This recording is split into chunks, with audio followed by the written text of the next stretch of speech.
On behalf of Prabhat Khaitan Foundation, in association with Hospitality and Venue Partners, Four Seasons Hotel, and I'm Powered. I, Revathi Raju, Ehsaas Women of Bengaluru, delighted to welcome you all today.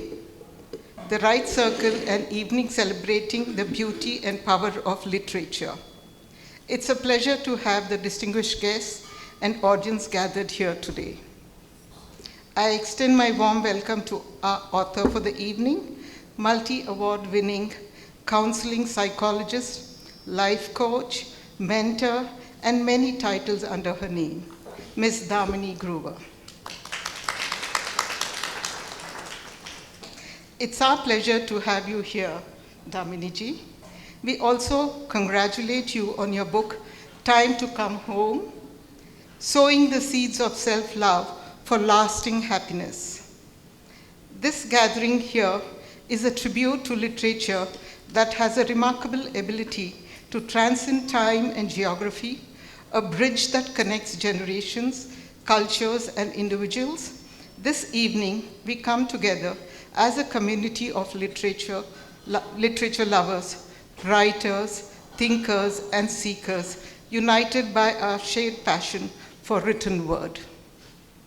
Today's event is held with the support of Ehsaas Women of Bengaluru, and it promises to be an immersive experience where we learn some insights of the mind, body, heart, and soul with Damini Grover. Prabhat Khaitan Foundation is a Kolkata-based NGO dedicated to socio-cultural, welfare, and humanitarian causes. Based in Kolkata, the foundation is dedicated to promoting performing arts, culture, education, literary, gender equality, and women empowerment.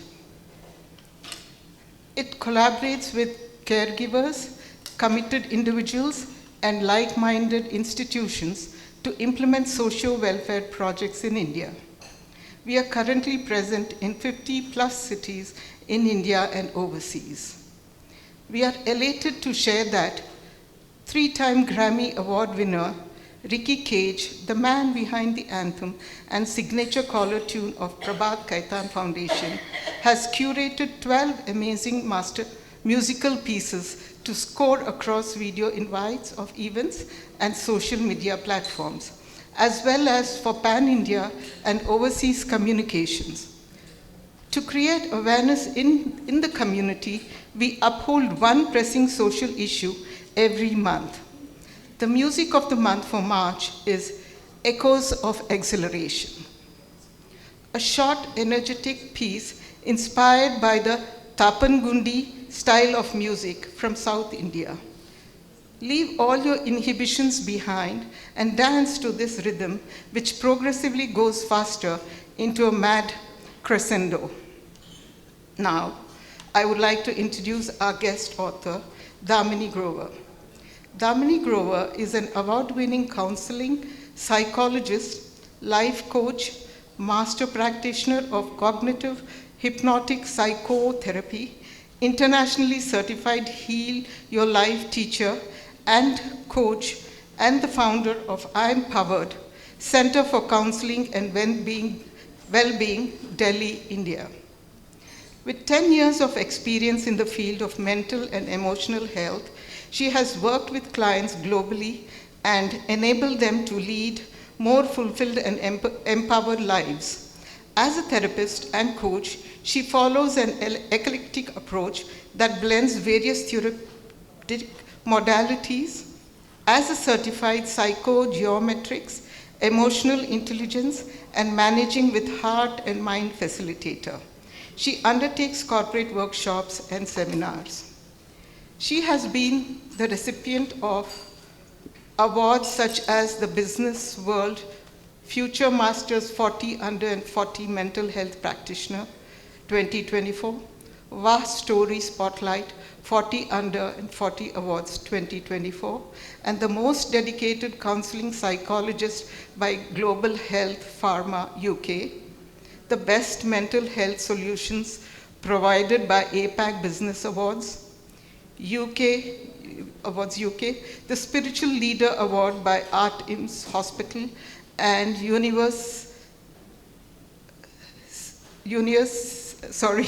Savior Foundation. She published her first Hindi poetry book, Reh Guzar, in 2017, and her podcast on Spotify based on the same is loved and appreciated by many. Her second book, The International Being, has garnered a lot of praises and appreciation from readers across various age groups. She writes regularly for the renowned American journal, The Elephant Journal, and her views and articles have been featured in many leading publications such as The Statesman, Deccan Chronicle, The Guardian, Z News, and Dainik Jagaran. Damini is a multifaceted person, extends beyond her professional endeavors, embracing her passion as an avid reader, dedicated learner, prolific writer, and spirited dance enthusiast. In every facet of her being, she embodies the essence of empowerment, inspiring others to embrace their journey towards self-discovery and empowerment. Henna Kalro will be in conversation with Damini Grover. Henna, a certified hypnotherapist and a master NLP practitioner with Buddhist mindfulness and training, Henna Kalro has guided individuals towards transformation for 9 years, blending ancient wisdom with modern techniques. As founder of Moonbeam Meditations, she created a sanctuary for inner stillness and self-discovery where clients learn to quiet their mind and access their innate wisdom. Through her nonprofit organization, Rustic Travels, she designs immersive journeys connecting people with nature and spiritual traditions, fostering both personal growth and cultural appreciation through mindful exploration. In her role as Secretary of FICCI Flow, Bangalore, she empowers women entrepreneurs and professionals. Her work in mental health has reached over 800 women, bringing these vital conversations into the business community.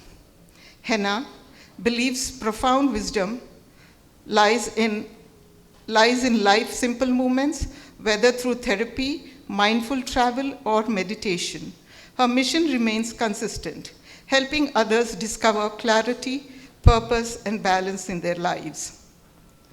Without any further ado, all yours, Henna. Good evening, everyone. No good evening back. I think that was a long appreciation for both of us. Thank you so much, Revathi. Very kind and very generous. We needed that.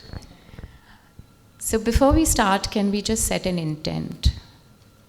Today's all about mindfulness. But if we set an intent that let's take whatever is meant for us, that's most important. It's not what we have achieved, but what we can learn from each other. Welcome, Damini. Thank you. I'm really glad to be here.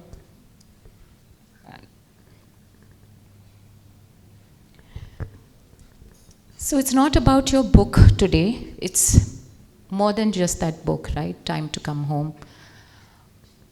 It's about understanding your highs, your lows, your journey, the googlies that life has given you, the crossroads, the paths. So where did it all begin?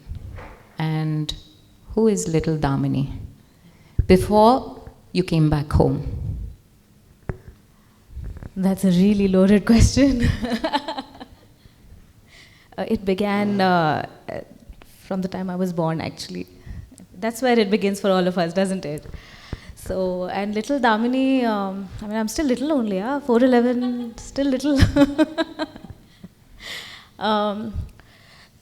Irrespective of the highs and lows, or whatever I've managed to put out in the book, I've still retained my, I still retained my essence, which is being carefree, being creative, and just learning to love myself every day. removing all the labels, removing all the ritual, taking away all the rituals, practices that we are all born with, that tell us that we are supposed to be a certain way, we have to be of a certain shape, of a certain kind. And my journey has been always about taking all of that away, taking all of that off, and just being my carefree, fun-filled, free-spirited explorer self, letting life take me wherever I am supposed to be. I have free-spirited written here, so I was like, okay, it's matching. But who is this girl before the journey and before the work and before the transformation, before all of it happened? Take us back to your childhood when you were little. Who were you? So I don't really think there's any transformation. I mean, personally, I don't think that I've transformed in any way. I've just grown and developed and evolved. But yeah, before all of that really happened, before I really woke up to the fact that, okay, there is growth that needs to happen, there is development that needs to happen, I was lost, I was confused. I was always questioning that why do I even exist? What am I doing here? So that's the kind of mindset that I kind of continue to grow up with, and it stayed with me for a very, very long time. And yes, there are moments when even now I'm gripped by that existential crisis that, hey, like, what's happening?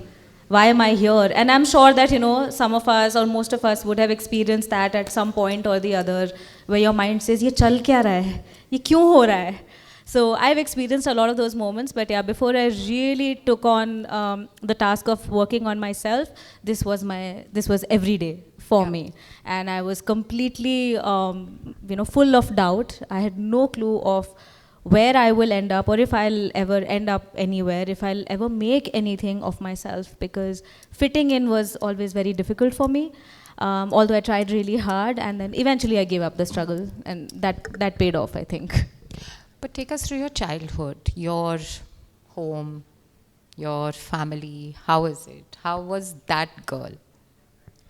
Like I said, lost, confused, because, I do come from a conventional family in the sense that very high on academics, and my parents worked their way through everything. My dad is, I think, 67, and till date he works till 10:30, 11 at night. His day starts at 7, ends at 11, because working hard, is all that we know. So, and yes, the pressure for excelling in academics was a lot when you come from a family of high achievers, where everybody is a doctor, there's a CA, and there's a gold medalist here and a gold medalist there, and suddenly you have someone like me who doesn't understand maths. Numbers used to dance in front of me, and it's the same even today. Like, I get lost when somebody is having those numerical conversations with me, and I'm like, no, I can't process. I can't even use a calculator properly to save my life. So getting into any of those fields was a complete no-no for me, and I think my family really struggled to understand or really figure out that, okay, if she's not good at science, if she's not good at maths, she's not really excelling at studies, what is she even going to do? So there was a lot of comparison and a lot of, I think, disappointment as well. Although I was very good with other things, like writing, singing, dancing, theater, and all of that. And I was really appreciated for those things. But in my family, they were not considered as, like career material, because that came with a lot of risk. And my parents weren't the sorts where they would be like, okay, go ahead and take that risk and we'll back you. We didn't come from that space. So that's the environment that basically I grew up in. And yes, family life was also very difficult, because I lost my mom in 2018, and she had been chronically ill. So ever since I was born, we only saw her ill. So my entire life had been about taking care of her in that sense. So you have to manage yourself. Then you have a parent who is not well and who demands a lot of parenting themselves, because they are going through their own mental and physical health journey, and dad would be always stressed, trying to make ends meet. So it wasn't an easy family environment to live in at all. So of course I understand that even from the parents' perspective, why academics was so important and why having a career, being independent was so important. But yeah, I didn't fit the mold.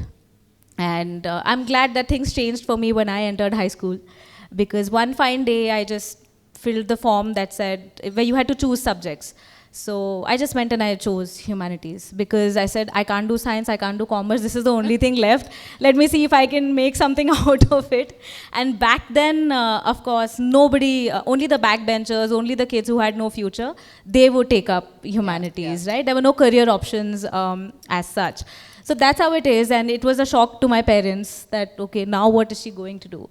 But I'm glad that I made that call, because that's when I actually started excelling, and I started coming into my own, and I realized what my strengths were, and I started, playing on them. And since then, I wouldn't say it's been an upward journey, because life has, I've got a lot of curveballs my way. Things that are not even there in the book, though that's just like the tip of the iceberg. So yeah, I don't want to go into my entire life story. We'll spend the entire night and some part of next day as well. But yeah, so it's not been easy, but everything put together has kind of got me where I am, where I'm talking to you about it, and I have people who are, I hope everybody is listening, so yeah. We'll keep checking on that. Yeah. So Revathi also mentioned, right, when she was reading your profile, that you're a therapist, but she also mentioned that you are a dancer. And so tell us something about that. That's an interesting thing. Where is dance in all of this? Dance still remains a part of my life, but not in the way that I would have liked it to, because I still am, and I was always heavily creatively inclined. So I have my base in Kathak. I started learning at the age of, I think, 3 or 4. Wow. I learned Hindustani classical music when I was around 4. So yeah, I've got training in that. I didn't kind of use it. And from then on, I went ahead and I learned more dance forms when I was, I think, 15. I got introduced to the world of Latin and ballroom dancing, and Wow. so I learned, and then I became a trainer as well. And I taught for quite some time. So, I would juggle college, and then I would go to classes. Weekends were all about teaching, and somehow I would manage my academics through it all. So I've taught for many years. I've performed as well, both for Kathak and for Latin and ballroom. And at one point, I wanted to be a performer. I took a break as well to figure out if this is something that is meant for me. But life had other plans for me. I was not supposed to be a dancer or a performer in the conventional sense. I was meant to be a therapist or a healer, so things took a different turn. Now I don't actively teach, but yes, I still continue to dance. The social dancing. I continue to social dance, and wherever I go, people grab hold of me and they ask me, can you teach us something, a little bit of salsa? And also I happily indulge in that, but that's where it is at the moment. Yeah, that's really nice. Every transformation starts with a moment. When did that happen? So it wasn't a moment, it was a disaster actually.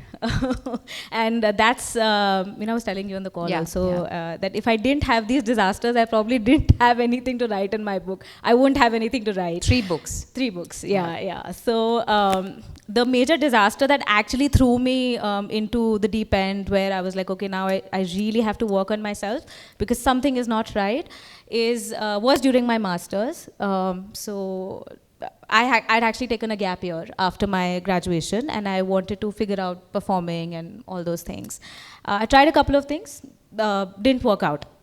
So this was, I think, in 2010, where finally, and like I said, I come from a heavily academic family, so my parents were always clear that no matter what, you have to finish your education.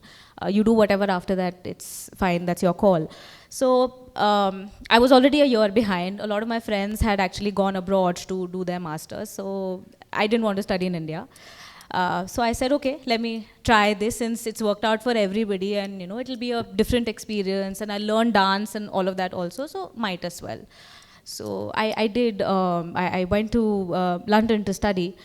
but it just did not work out for me. I dropped out in, I think, within the first month itself. I knew that, like my gut instinct said that, dude, this is not for you. But it was a struggle to kind of get out of that course, because you don't go to London just to drop out in like a month. So there was this whole struggle of trying to convince my parents that I'm not doing really well and I'm not enjoying. And that's when my mental health actually took a hit. I became an insomniac, and I started having panic attacks. I would cry the whole day. It would start at 7 in the morning and it would not end till 11, 12 at night. So it was that bad. So eventually I dropped out, I came back. I felt really relieved when I was back home. But all of this, of course, led me to my therapist, that, I'm not really functioning well, and I wasn't able to understand why hasn't this worked out, or what is it that's happening within me. So that's what prompted me to that's what started my own journey of healing and self-discovery. And it made me understand that life will not always go your way, and destiny will take you where you're supposed to be, and sometimes that path is not going to be easy. It's going to be really bumpy. You have to ride it through, and you have to learn along the way. So that's how it all started, and it continues till date. So London would be Dark Night of the Soul? Yes, absolutely. And would you also say that Dark Night of the Soul happens when there is a culmination of a whole lifetime of a lot of unprocessed things? Because it's not going to happen just like that, right? You collect, and then the Dark Night of the Soul happens, and then the magic also happens. Absolutely. Like for a lot of us in our day-to-day, we don't realize that we're bottling up so many things, right? We're stuffing things under the blanket. We're trying to ignore and move on. And eventually, you reach a point where it's like you're like a volcano and you just erupt, or your life just starts to fall apart, and that's the time you're supposed to kind of halt and start putting the pieces together differently. So that's exactly what happened with me when I moved to the UK, because of course the anxiety and the sleeplessness, it was not because of the course, because of me not liking the course or me not enjoying London per se, but there was so much that was coming up for me. True. and that just opened the Pandora's box. Absolutely. So now I had to literally sit inside the box and see what the hell is happening. Yeah. So it was a culmination of a lot of things. Yeah, because it won't happen. That was just the trigger. So we all have triggers, and that would have been your trigger. Yeah, absolutely. Yeah. Any advice to Dark Night of the Soul? What happens? Some of us who have experienced it know it, but what actually happens? When you're going through that phase, well, it's bad.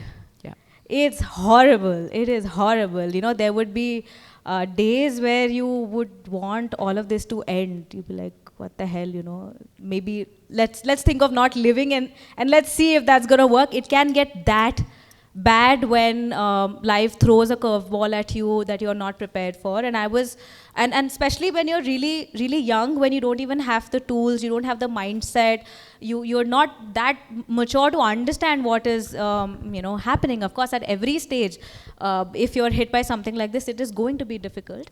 But yeah, the younger you are, of course, the more difficult it is. So yes, it is really bad. It is really horrible.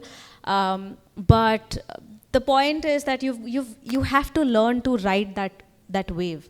That's what that dark night is really teaching you. So for those of us who can actually go through it, you do emerge stronger and wiser, and you do understand yourself and of course how the world works a lot better. And I think what it also makes you do is, at least what it did for me, it let me go, it helped me let go of the illusion of control. Okay. That you have it all planned.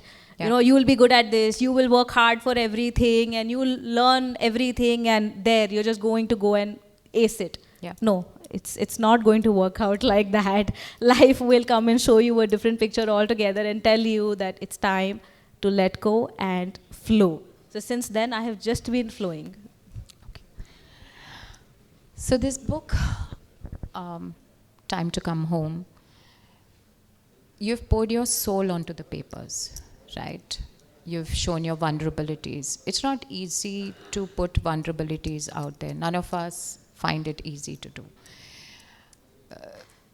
you might have had to share deep, deep things which also you might contemplate, do I put it out there? But I'm also going really telling the whole world, millions will read. So how did that come about?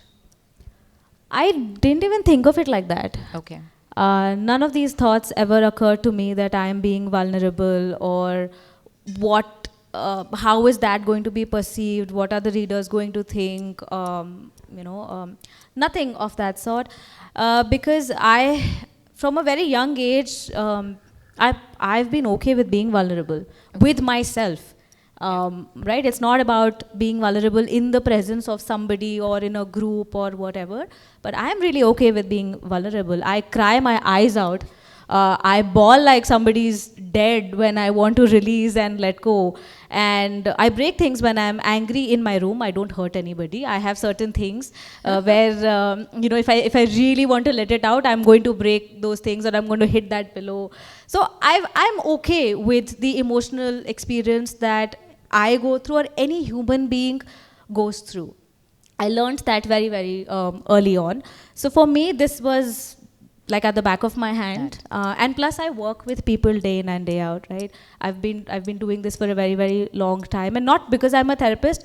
Ever since I was young, people were naturally drawn to me, and they would, come and share their stories, or I would find myself in the middle of somebody or the other's issue. So vulnerability, I and I are like best friends. So that was no question. That wasn't a question at all.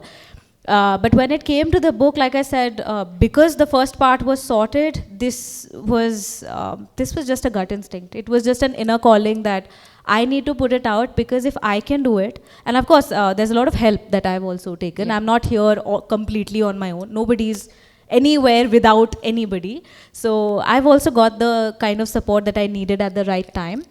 And I felt that if this has helped me, the work that I've been able to do with people, if that has been able to help them, then maybe the book can also be a source.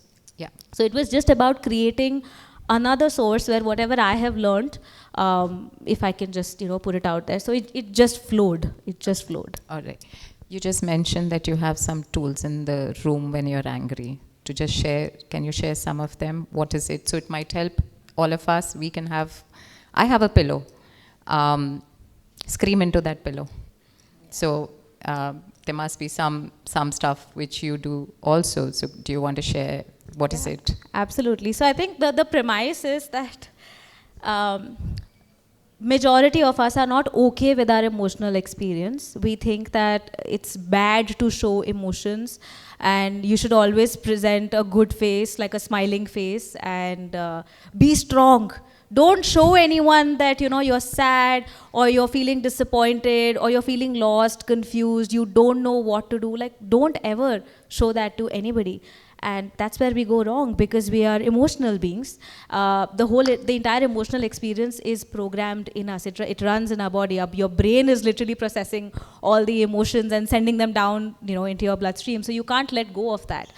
So the idea is that, how do you become friends with your emotions? How do you become comfortable so that you can prevent a lot of things from happening in your life? Of course, some things that have to go wrong will go wrong.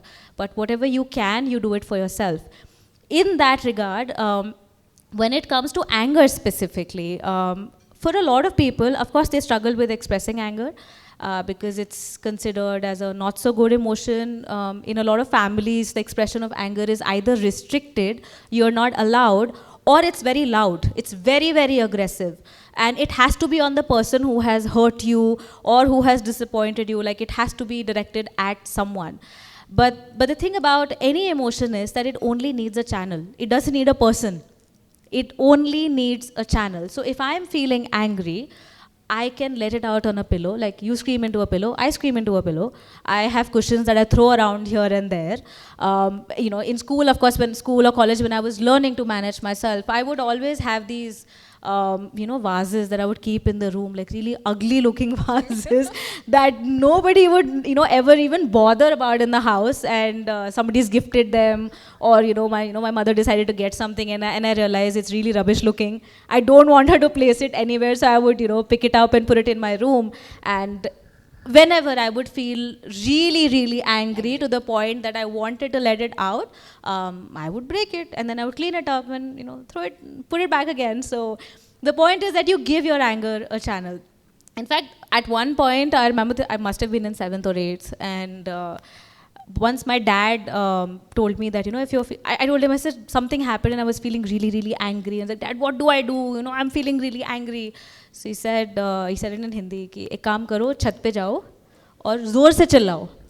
I'm like, why are you making fun of my anger? That's how I perceived it. He's like, मैं मजाक नहीं कर रहा हूँ, सच में छत पे जाओ, जोर से चिल्लाओ, 2 चीज़ें होंगी. You will feel better, ठीक है, और कोई ना कोई तो सुन ही लेगा. कोई सुन लेगा तो तुम्हारी मदद कर देगा, क्योंकि तुमको अभी प्रॉब्लम मुझसे हो रही है, तो मैं तो मदद कर नहीं सकता. So you'll find somebody. So of course much later I understood like what was he trying to say, that you have anger, let it out, it's okay. And if I'm not the right person, you'll have somebody else, you'll find a channel, but just kind of let it out. So that's the whole deal about anger. I've normalized it, like a lot of us need to do, but of course not the bad behaviors that come with anger, just the expression of anger. But don't go around beating people, abusing them, and that's not acceptable. But yeah, what you do in your personal space is okay. That's the disclaimer. Yeah, absolutely. Yeah. Pata lage somebody's just gone ahead and I'm feeling angry, I'm going to let it out, I'm going to punch you. No, that was not the message. Please don't do that. So we can have a screaming session at the end of this session. Oh yeah, it will be very liberating, I'm pretty sure. So we'll end the session with the screaming. That everyone scream, everyone let the anger out. Yeah. Not of just today, but whatever has happened in the week. Yeah. Or let's say we can scream in, appreciation and happiness also. Yeah. We could do that also. All right. Was there something which was really tough for you to put in the book, but you said no, it's important? The bit about the part where I've talked about the physical health issues that I went through, and I still go through. So would you like to just tell the because I don't think everyone has read, and this would also inspire everyone to pick up a book. Sure. Just for knowledge, I'll share, because without because context, it's an experience that actually changed, right? There was that. Right. So I think if you can, if you're to share it with everyone. Sure. No, I've written about it, so I can, of course, talk about it. So this was in college. I think my graduation, during the time of my graduation, it was the 2nd month where I entered, when I entered college, and I was very active in theatre and all of those things. So during one of our theatre practices, I slipped and I fell, and I hit my head on the floor, and that made me a little bit crazy. I'm just kidding. So I hit my head on the floor and I was out for like a couple of minutes, but the next day I thought it's a normal head injury, it happens. But turns out it was not a normal head injury. I started getting headaches and blackouts, and gradually within a week I lost all movement in my neck. And fine, I went through physiotherapy and all of that. After a couple of months, I regained movement, I was back to everything. But after 6 months, I started getting some really weird symptoms where my back would go into a spasm, I was not able to lift my hand, my back would burn like as if it's on fire. So my movement started getting restricted, I could not sleep, and I would get these really horrible headaches. So all of that started happening. And it just went on for months and months, and gradually the symptoms kept increasing. Back then, the diagnosis that I was given was called fibromyalgia. I don't know if anybody has heard that term. These days, at least people know about it, but back then, nobody knew about it. And it was called as a dustbin diagnosis. That's what the doctor said, that it's a dustbin diagnosis where when we don't know what the person is going through, we don't have a treatment or any medication to offer to you, this is the category that we are going to put you in. And I was also told that, you're going through this because you're very hardworking and intelligent. So I was like, that's wow, strange. that's deep.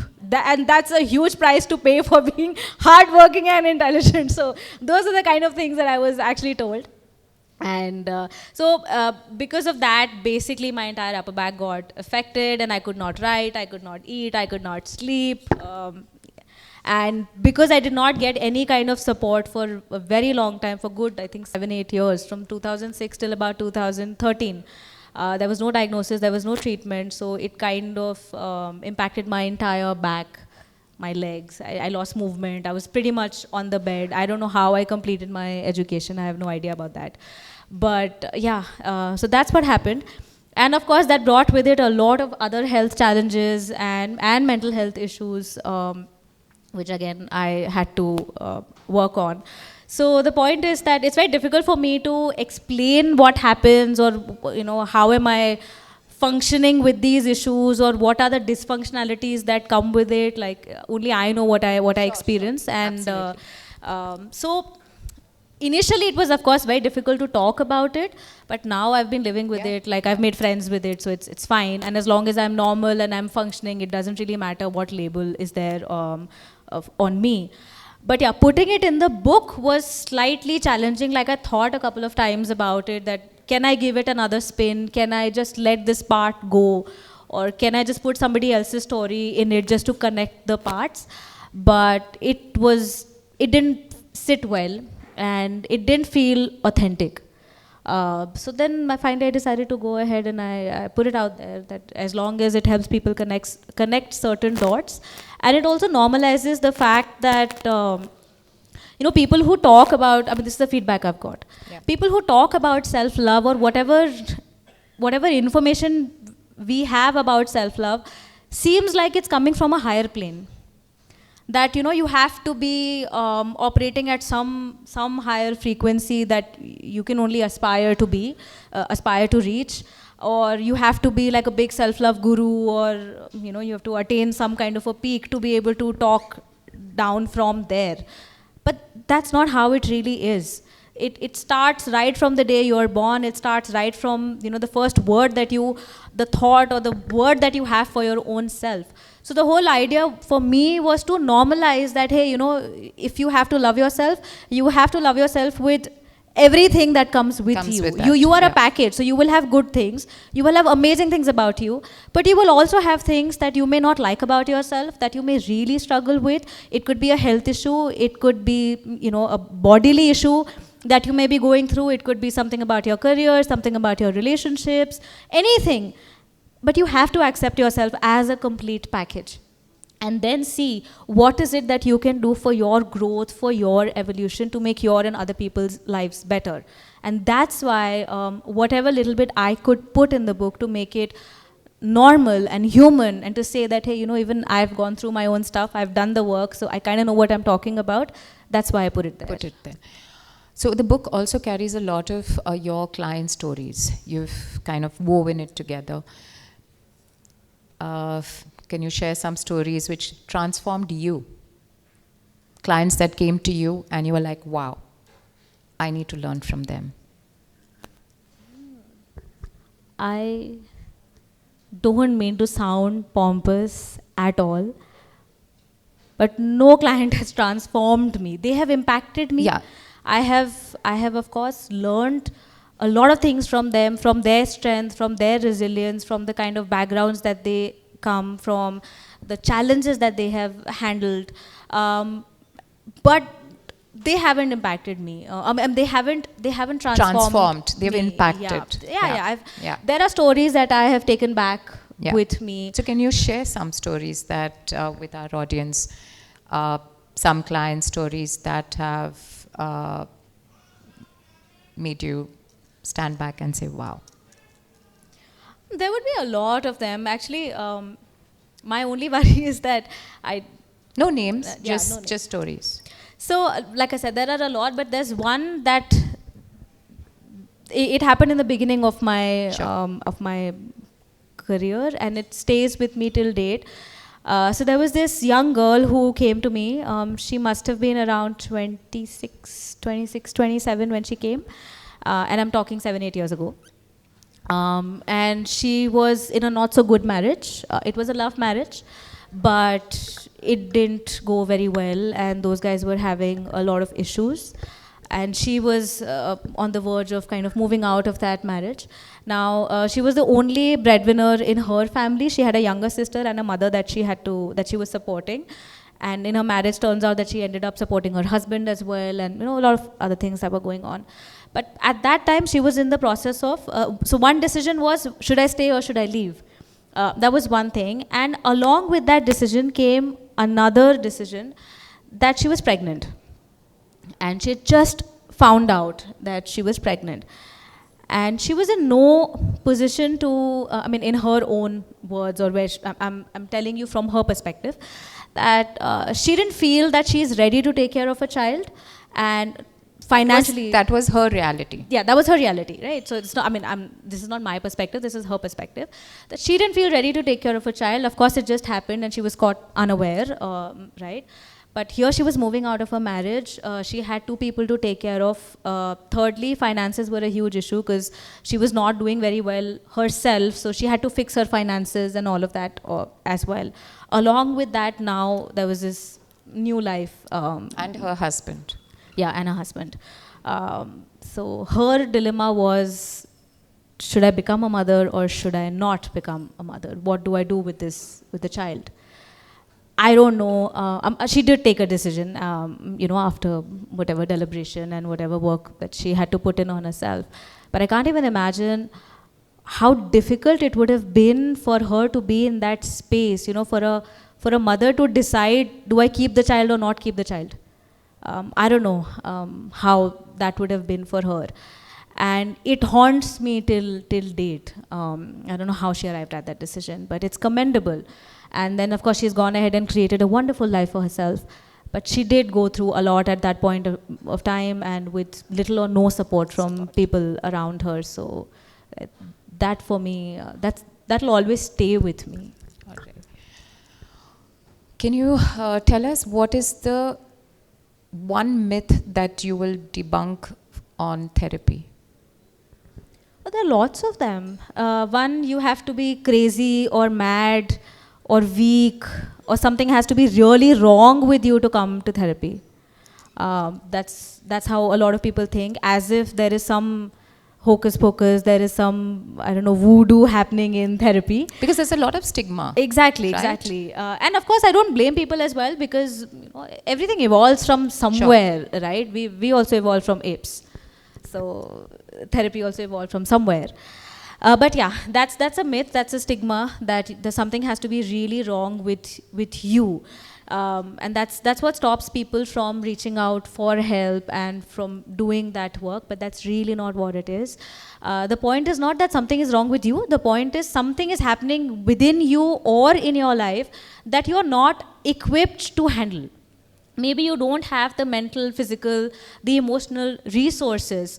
You don't have support in your life. You really can't figure it out.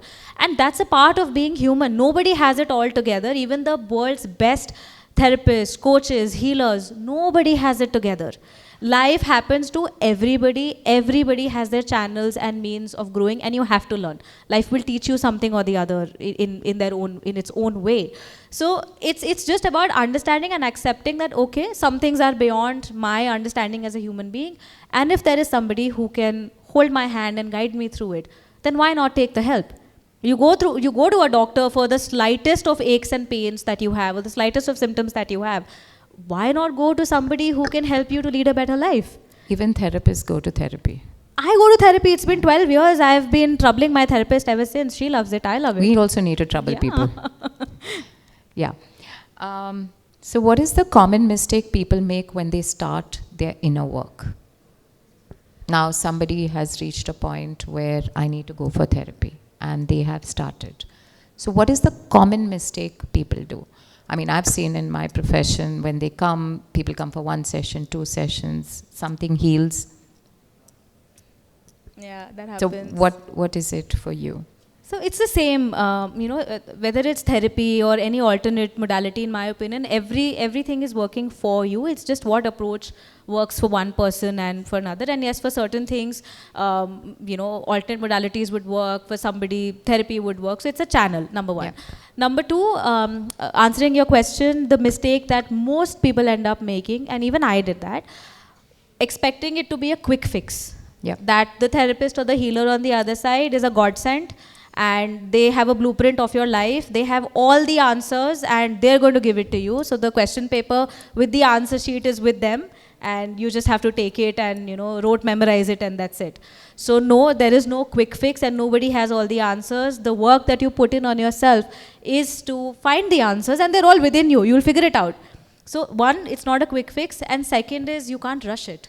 Yeah. It's not about 2 sessions or 3 sessions or 1 month or 2 months. No, you take as much as time as you need to get where you would like to be or where life needs you to be. So this is something which, it's an everyday conversation, and I tell my clients as well, that you have to take it as a journey. This is not the destination. Your work has started now, and it will continue till the time you decide to put a stop to it. Work is every day. Every day. Yeah. And it's not about the session it's really not about the session. It's about what you're doing beyond the sessions. Every day, how you are thinking about yourself, how are you approaching your life, your relationships, that's the actual work. 1 week, 1 hour, 2 hours is not going to change your life unless you absorb what is happening in that 1 hour. So you have to be open, you have to be receptive. So the book is about coming home. So what is coming home? Coming home is like lounging in pajamas, chilling and not giving a damn about what is happening, and just being completely comfortable and okay with who you are, with that pimple on your forehead, with that little bit of weight that's there on your belly, or that gray hair that's popping out, or that thing in your life that is not working out and it's troubling you, but you still breathe and you say that I've got this, I will figure it out, and I'm just going to be. That is what coming home to me is. Yeah, that was my next question. So coming home is different for everybody. This is coming home. So for the audience, each one will have to understand what is coming home for me, and then work from there. And your book helps us to do that. Yeah. How do you know when someone is come home? For each one, like you have reached a point, but a lot of work has gone, right? And work is every day. You can't. It's not like, okay, aaj main chutti pe hu. So how do you know? I mean, all of us know that it's a journey and you have to do it every day for the rest of your life. But there comes a point when you know, okay, I've come home. Well, both for me and even to answer in general, again from my perspective, it would be when one, you accept yourself for who you are and the way you are, and you drop the struggle of trying to be someone or in a certain way, or try to change your life in order to make it look like somebody else's life. Now, acceptance doesn't mean that you have to like it. If this mic is black in color, it's black in color. I can have an opinion about it. I don't like it. I want it to be blue. I want it to be white. Those are personal preferences. That's okay. But fundamentally, my like or dislike is not going to change this. I can keep cribbing and complaining about it, but this is what it is. So one, you are a certain way. You come with certain strengths, certain areas of improvements. I don't like the word shortcomings. So certain areas of improvements, and you have to take yourself the way you are, and you always have a choice. You can stay the same in certain areas. You can even deteriorate if you don't take care of yourself, and you can improve. So you will always have the choice, but you have to accept yourself. Second is you have to show up with respect. So the day you start showing up with respect for yourself, the way you talk about yourself in front of other people and even in your own head. Yeah. When you don't stand in front of the mirror and say, oh, I look so stupid. You've started to come home, because we don't realize that we do this. I'm stupid, I am dumb, mera to life mein kuch nahi hoga. XYZ person has reached there and I'm still here. This is a normal conversation that we have with ourselves. We look at ourselves and this is what we are saying. And we don't realize that we are standing in our own way. Now, if we talk about ourselves or think about ourselves like that, we are also giving permission to the world to treat us like this. So if I'm calling myself stupid, my friend is also going to turn around and say, you're stupid. And even if I feel bad, I won't be able to say anything to them because I have normalized this. For them, it's okay. ये तो खुद भी तो ऐसे ही बात करती है तो so what if we've said this, right? So you have to show up with respect for yourself. Third, most important is when you learn to be compassionate with yourself. Because when tough times hit, when you're not doing so well in your own opinion, you're struggling in any particular area, you think you've fallen short, you've made a mistake, you've not met somebody's expectations, you will have a tendency, because that's what we are trained for, we tear ourselves apart. We try and convince ourselves that you're the worst possible human being for having done this, for going through this phase, for not living up to that expectation. And we do this to others also. So parents will do this to their kids. Kids will do this to the sibling, or they're going to go ahead and do this with their friends. We just keep passing this down. But coming home to yourself really means showing up with kindness. And kindness may seem like a fancy word, but it is not. It's fundamental to human existence, right? Which is showing up with love, that, okay, I made a mistake and what can I learn from it? Fine, I had a bad day.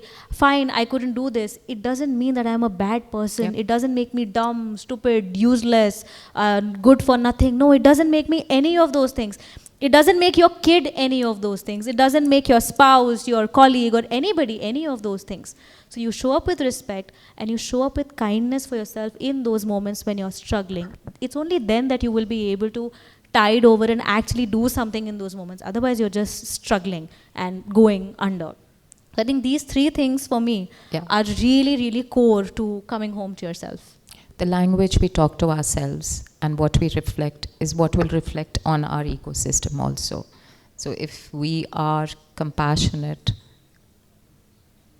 and I think somewhere with humility, then we can, because there can also be that you can also go egoistic with self-love, right? Because there is this very thin borderline of self-love in today's world. What is? So give me the difference of the actual self-love and what the media portrays self-love. Because your book talks a lot about self-love. The media portrayal is very simple and straightforward, that you have to look a certain way. You all have to look like film stars, and film stars also have to look like somebody or the other, which is not their own selves, those perfect noses and eyes and all of that, some weird standard. So there's some weird standard that you have to adhere to according to social media. And of course, now we have social media, but it's been going on ever since, right? Your body has to be perfect. Everybody has to have six packs. Why? I'm happy with my belly. I don't want a six pack. What is your problem? But no, you can't. I mean, you should have six packs. Like, how can you even talk like that? So there's pressure to have a certain kind of a body. Third, there's a certain kind of career that you need to aspire to. If you're not at a certain level, if you're not doing XYZ things, there are people who are not that ambitious, who want a comfortable life, and suddenly something is wrong with them. People can have different preferences. So social media will tell you that, you have to keep upping your game and you have to be a certain way. And if you're not, then basically you're inadequate and you don't even deserve love, kindness, and respect from anybody else. That's the world that we are living in. We've always lived in this kind of a world. We just see it more now. It's just in your face 24/7. But when you come from a place of love, it's very different. Different in the sense that, okay, let me ask all of you here, and we'll also check how many of us are actually listening. So it's a question for all of you. Do you all have plants in your house? You all have plants, right? How many of you are actual plant lovers? Like, we like plants, but people who love plants. Okay, I've got 4, 5. Great. So my question to all the plant lovers, and whoever wishes, you can answer this. How do you actually take care of your plant? What are the things that you do to ensure that your plant stays healthy and it grows and it looks beautiful? What are you going to do? What are them?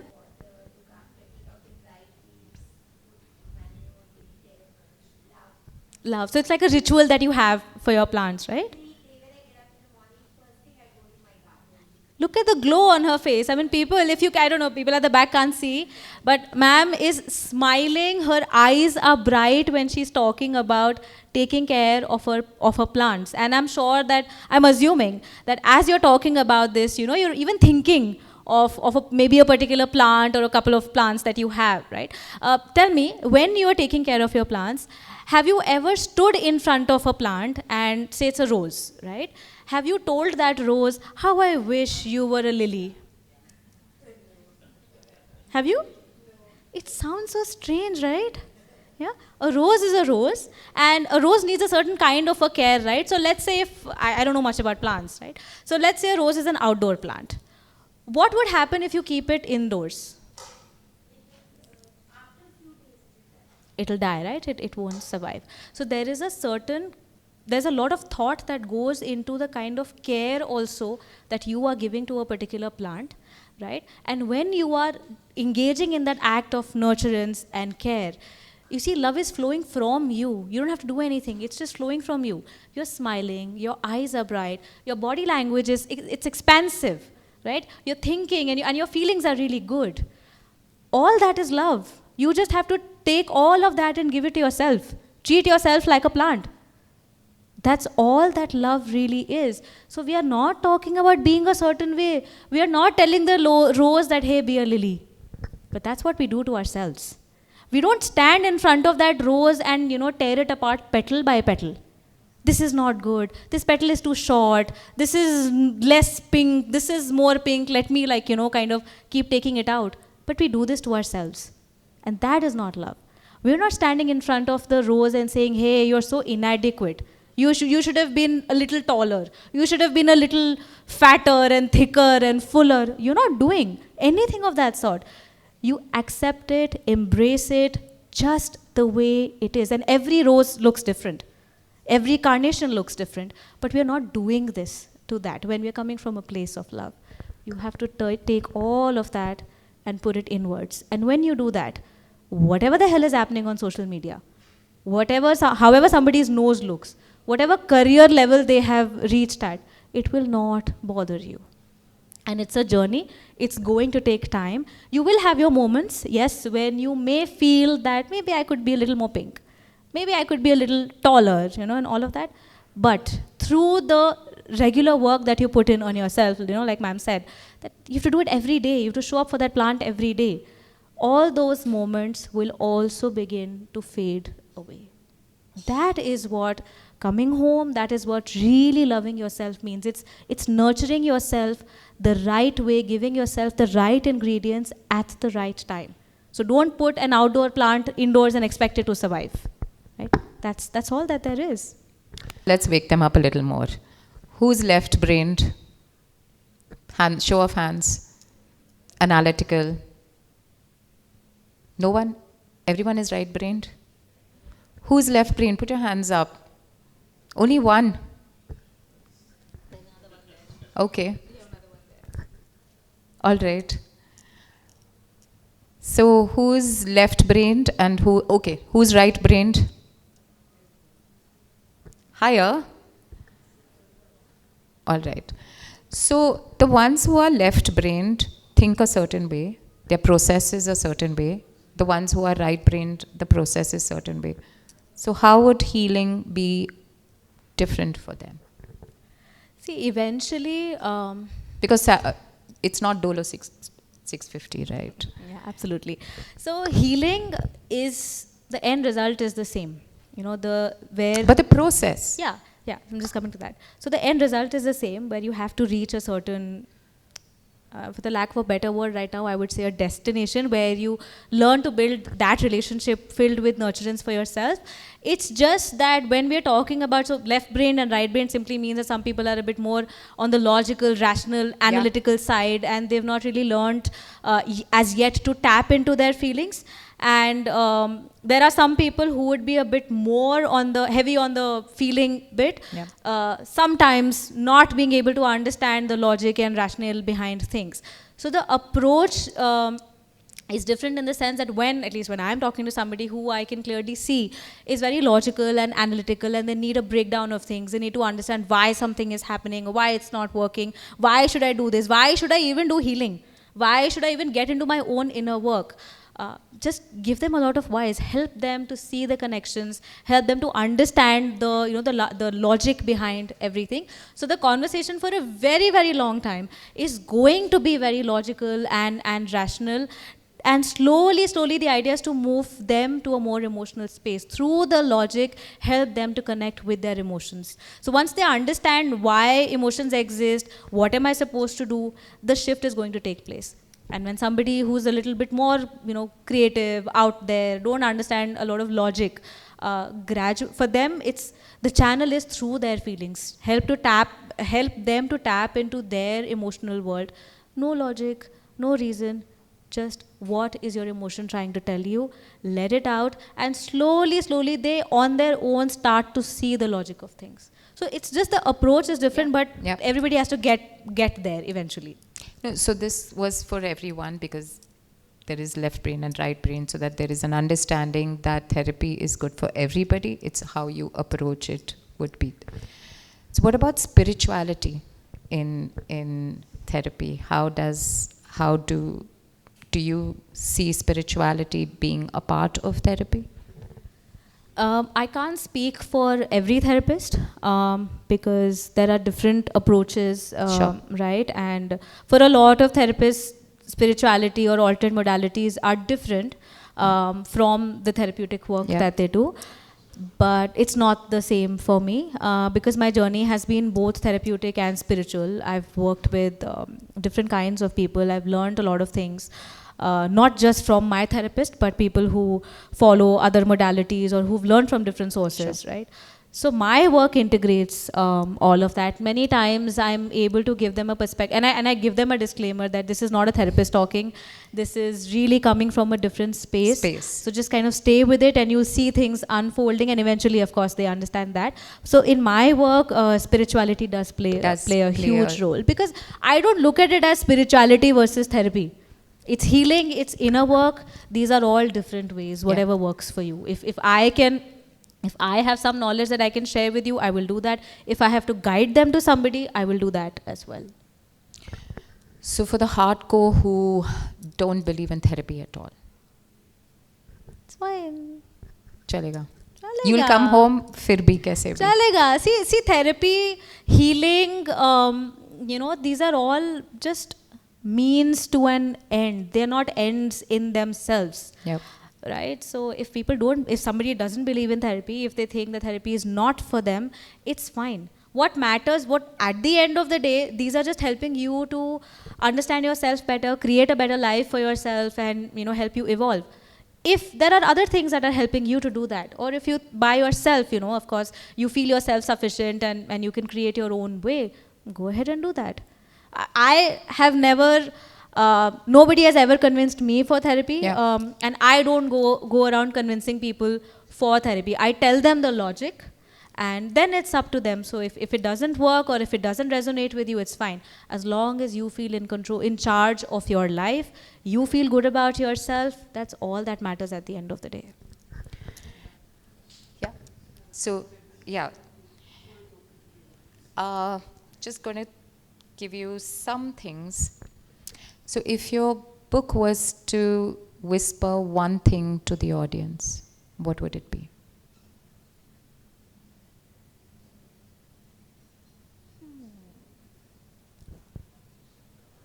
Connect. Take that time out. I mean, if you can interpret it in, of course, so many ways, but connect to yourself. So, and it may sound very heavy or preachy, but no, it's really basic. So take some time out for yourself. Think about your own thought process. Think about what is happening in your own inner world, in your outer world. See where you are, where would you like to be, right? And sometimes just be. Like, you don't have to go into any major thought process, but just be. But take out some time to connect with yourself, because you are the source of everything that happens in your life. Even when you say that there are my father is the most important person, my husband or my kids are the most important people in my life. Great, they are there, but they in your ecosystem, you are at the center. So if you are not connected to yourself, you will not be able to be effective in your relationships as well. So that is why, irrespective of, along with whatever you're doing for people around you, your roles, your duties, the titles and all of that, drop all of that for 15-20 minutes in a day and just connect with yourself. That's all. So if you were to say something from your first book, the Hindi book. The Hindi book? Yeah. I don't read, and I'm not very good, but when we had that conversation, I was very intrigued to get something. I said I'm really bad with Hindi and I can't read, so if you were to quote something from that book, because that was your first book. Yeah. Reguzar, yeah, that was my first book, and I don't remember anything from that book. I'm happy to use my phone, and because I have the soft copy, so I'm happy to read something from there, but I don't remember anything, and it may sound strange or normal, I don't know, but this is what my process is. I write and I forget about it. So yeah, but that is also good. I don't remember, and I'm not in the habit of memorizing what I've written, because for me, once it's out, it's out. Oh. So Reguzar doesn't have a gist, because it's a collection of Hindi poems. Yeah. So if there are people who enjoy Hindi poetry, I'm happy to read something from there. If not, we can totally give it a pass. Okay, no. Please read. Yeah. Okay, all right. This is a different dimension to you, right? Yes. One that I really miss. Okay. I'm going to read something. All the poems are my favorite, but this is like my favorite test. Yeah, please ignore the wordplay or whatever. Okay. So this piece is called ऊंचाइयाँ. देखता हूँ ऊंचाइयों से गहरे उन कदमों के निशान तेरे. गिनता हूँ राहों को जिन्हें कर गई है मंजिल नाम मेरे. हवा के रुख से किस तरफ जाना है ये ध्यान से देखता हूँ. बारिशों में मिटाते हुए सब निशान देखता हूँ. सैकड़ों की भीड़ में कुछ चेहरे तलाशता हूँ. कुछ नए कुछ पुराने तलाशता हूँ. सुनता हूँ आवाज़ें कुछ जानी अनजानी सी. हर किसी की निगाह में देखता हूँ कोई ना कोई कहानी सी. आलम होता जो दिन का इनका एक हिस्सा मैं भी बन जाता हूँ. सैकड़ों की भीड़ में नाम बनकर शामिल हो जाता हूँ. ढलने लगता है दिन जब दबे पाँव चली आती है शब. कदम बढ़ जाते हैं उन सीढ़ियों की ओर जिनकी ऊंचाइयों से ये तेरे और मेरे कदमों के निशान देखता हूँ.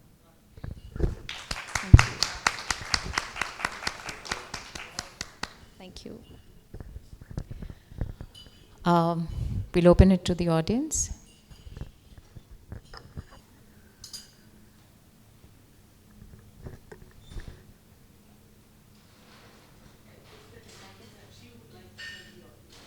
Yeah. Would you like to say something? Say something. I've been speaking itni der se. Yeah. No, I would like to hear from you. I've said everything. Everything that I possibly could. Yes, we have two people here. After your talk, I just feel that आईना तो रोज़ ही देखते हैं हम. रोज़ देखा करते थे, कल भी देखेंगे. लेकिन जब कल देखेंगे तो पता चलेगा कि अरे ये तो वही है जिसे हम बहुत प्यार करते हैं. करते थे, करते आए हैं और करते रहेंगे. So sweet. Thank you. Thank you. Lovely. You wanted to say. After hearing your little bit of your life story and all, what is this? I mean, what I loved about you, you were so real, authentic, and all like so real. I mean, you know yourself. So, what is the secret of this happiness and chirpiness of your life? There are two. All of us are like this. So some credit I have to give to my genes. But Um, a very strong reason for me being this way is the amount of pain that I have endured, the kind of little crap that I have gone through in life, and of course what is there in the book, like I said, it's just the tip of the iceberg. There are a lot of things that about me that are not going to come out, because you have to be really, really in my inner circle, and you have to be really somebody that I trust, that I can share all of that. But I have really gone through a lot of things, and it's because I've seen how bad life can get. I try and make the most of the good moments.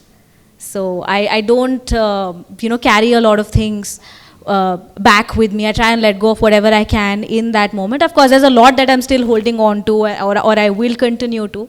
But as a person, that's just how I kept bouncing back. So now it's just who I am. Anyone else? Anyone want to share something? Yeah? Okay. Yeah. So to everyone who is listening, your journey, remember this, the hardest path leads to the deepest wisdom. Your home isn't somewhere outside of you. It is within you. And it's time to come home. Yeah. Thank you. As we draw close to wrapping this evening, I, Lalita Goenka, the Ehsaas Woman of Bengaluru, would like to extend my heartfelt thanks to our author, Damini Grover. Give a big clap for her. Thank you, Damini, for sharing your journey and your stories. Henna Kalro, you were simply fab. You just had the right questions to be asked. Thank you. Big clap for Henna also. Thank you. And the heart of today's event, our audience, thank you for joining us this evening.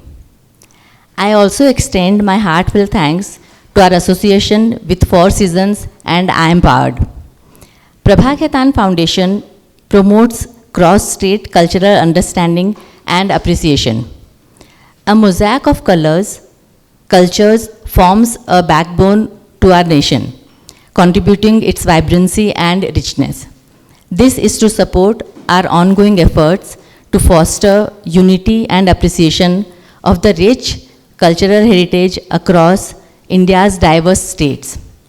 Highlighting the relevance of the same, we are pleased to felicitate the author Damini and the moderator Henna with a local Mysore silk handloom stole. Can I have Revathi Raju to felicitate Damini? Thank you.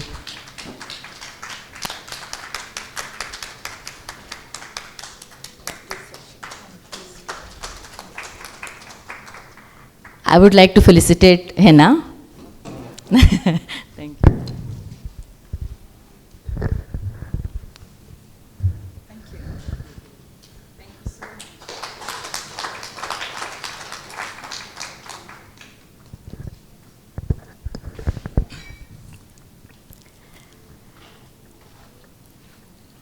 So now we come close to the closing the evening. Thank you and good night to all.